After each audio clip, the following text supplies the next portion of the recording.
Ulan ko lang guys, mag-deliver na yung isa ako. Ulan ko lang siya.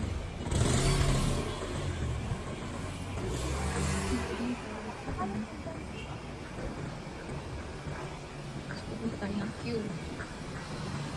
Malapit lang naman siya. So, laki ko. So, if ever gusto mo mag-invest, let me know. Pwede naman, pwede din naman. Sabi niya pagkita.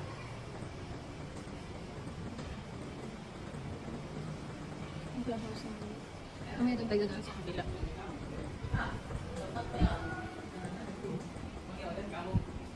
So, ayan, ito yung clubhouse namin. Yan. Nasa gitnang yan. Clubhouse yan. Tapos meron din siyang, meron kaming coffee shop. Kaya papakita ko guys. Di ba siya nakita?